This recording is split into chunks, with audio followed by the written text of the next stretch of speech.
अस्सलाम वालेकुम दोस्तों, मैं हूं इंजीनियर नासिर और आप देख रहे हैं इंजीनियर ऑनलाइन यूट्यूब चैनल।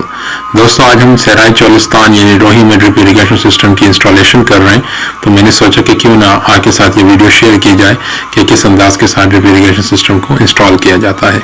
तो आइए देखते हैं। दोस्तों, एग्रीकल्चर में जब हम इरिगेशन सिस्टम इंस्टॉल करते हैं तो पाइपिंग नेटवर्क के लिए हम खुदाइयाँ कम से कम 2.5 से 3 फुट गहरी रखते हैं, ताकि अगर कोई हैवी मशीनरी जैसे कि ट्रैक्टर या थ्रेशर या कोई और इसके की हैवी मशीनरी इसके ऊपर से गुजरे तो पाइप्स को नुकसान ना हो। इसके बाद तमाम पाइप्स को ड्राइंग के मुताबिक इन खुदाइयों के साथ साथ ले डाउन किया जाता है और उसके बाद इन पाइप्स को आपस में जोड़ा जाता है। उमूमी तौर पे जो पाइप्स हम यूज करते हैं एग्रीकल्चर में वो या तो 4 मीटर लंबे होते हैं या 6 मीटर लंबे होते हैं, और उमूमन ये भी होता है कि उसके एक साइड पे सॉकेट लगी होती है। और इसको आपस में जोड़ने का अंदाज जिस तरह आप देख रहे हैं कि पीवीसी सोल्यूशन या पीवीसी जॉइंटिंग सोल्यूशन इसके लिए इस्तेमाल होता है। और इसको लगाने का तरीका बहुत सिंपल है। सबसे पहले पाइप्स के इनर साइड और सॉकेट की जो आउटर साइड है उसको अच्छे से साफ किया जाता है ताकि उसके ऊपर कोई गर्द ना हो। फिर पीवीसी सोल्यूशन लगाने के बाद उसको आपस में जोड़ दिया जाता है और जोड़ने के बाद कुछ देर उसको मजबूती से पकड़ना चाहिए ताकि उनका जोड़ मजबूत अपनी जगह पकड़ ले। इसी तरह दोस्तों, हम एग्रीकल्चर में उमूमन कुछ इस अंदाज से काम करते हैं कि जैसे ज़रूरत के मुताबिक अगर कहीं 3 इंच का पाइप है तो हम वहाँ पे 3 इंच का पाइप यूज़ करते हैं, और जैसे जैसे पानी की ज़रूरत कम होती है उसी तरह हम पाइप के डायामीटर को कम करते हैं। इस प्रोसेस को टेलीस्कोपिंग कहते हैं, और इसके करने का मेन मकसद ये होता है कि सिस्टम को सस्ता किया जाए, और इस अंदाज से सस्ता किया जाए कि उसकी परफॉर्मेंस भी ख़राब ना हो और सिस्टम की जो ओवरऑल कॉस्ट है, जो उसकी कीमत है, वो भी कम हो जाए। जिस तरह अभी आप देख रहे हैं कि इस वक्त 3 इंच से 2 इंच में पाइप को कन्वर्ट किया जा रहा है, तो उसके लिए रिड्यूसिंग बुशेज इस्तेमाल हो रही है। आप देख रहे हैं कि हमने एक सॉकेट के अंदर रिड्यूसिंग बुश को इंस्टॉल किया है 3 इंच के साथ, और अब उसके साथ ही आप देखें कि 2 इंच के पाइप को पीवीसी सोल्यूशन लगा के इसको भी इस सॉकेट में फिट कर दिया जाएगा।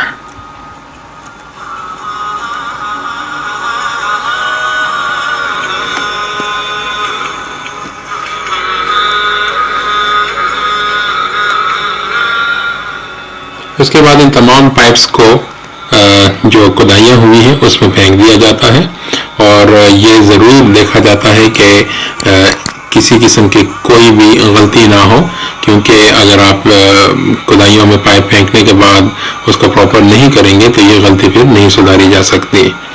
इसके बाद वेल्व सिस्टम इंस्टॉलेशन शुरू हो जाती है, क्योंकि इरिगेशन सिस्टम जैसे कि अब इस एरिया में हम कोई 11.25 एकड़ पे इंस्टॉलेशन कर रहे हैं, तो ये सारा एरिया एक साथ नहीं इरिगेट होता, बल्कि इसको हमने इस केस में 2 हिस्सों में तकसीम किया है।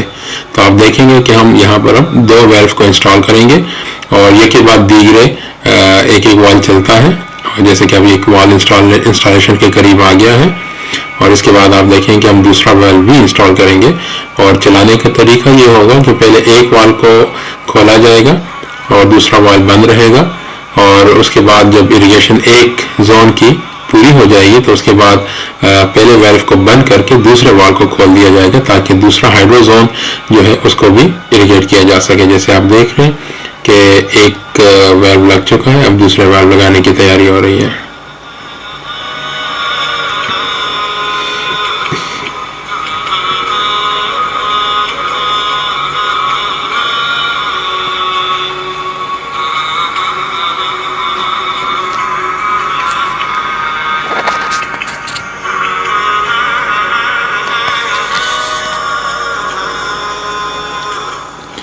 पीवीसी जॉइंटिंग सोल्यूशन के साथ जब भी पीवीसी पाइप को आपस में जोड़ा जाए तो इस बात का खास ध्यान रखा जाता है कि जिस वक्त आप पीवीसी सोल्यूशन लगा रहे हैं इस दौरान पाइप के ऊपर कोई गर्दा नहीं होना चाहिए, किसी किस्म का गर्दा, रेत के हिस्से या कुछ नहीं होना चाहिए।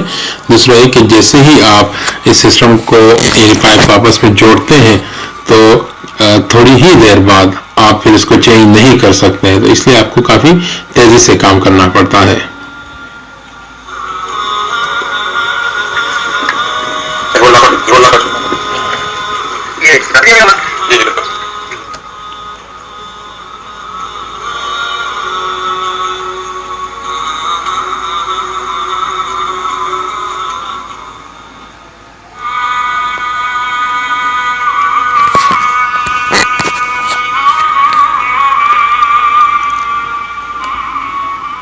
चलिए दोस्तों, इस वक्त आप देख रहे हैं कि दूसरा वाल्व भी तकरीबन इंस्टॉलेशन के करीब पहुंच चुका है।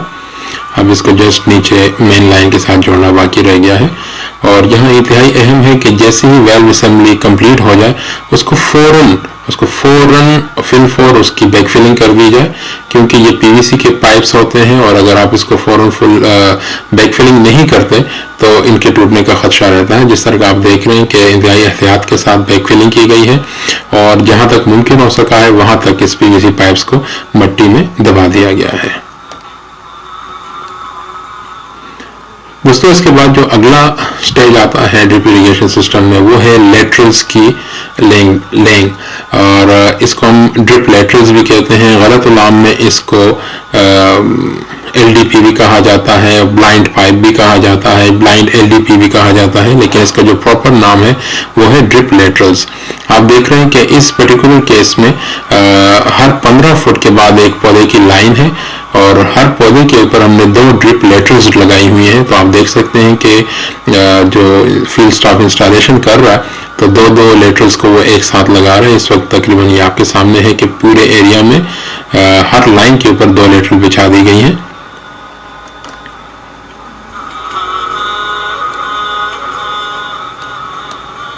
ड्रिप लेटरल बिछाने के बाद मेन सब मेन के बिछ जाने के बाद दूसरा जो अगला जो मरहला है वो है कि हम पीवीसी पाइप में ड्रिप लेटरल के हिसाब से और ड्राइंग को देखते हुए सुराख करते हैं।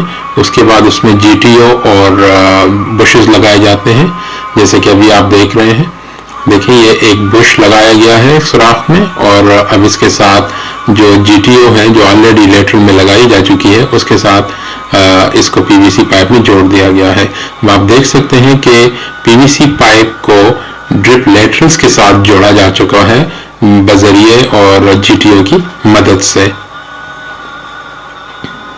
अगला स्टेज इसमें आता है कि जब आप जीटीओ की मदद से लेटरल और पीवीसी पाइप को जोड़ लें तो फिर हम इसमें ड्रिपर लगाते हैं।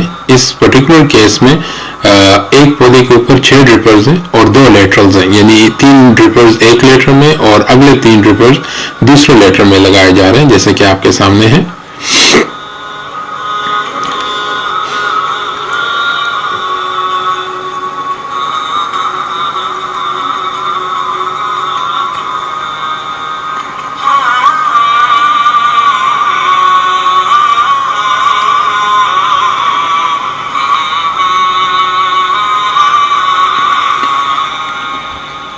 पाइपिंग और इस ड्रिप इंस्टॉलेशन के बाद जो अगला काम होता है वो बैक फिलिंग होता है।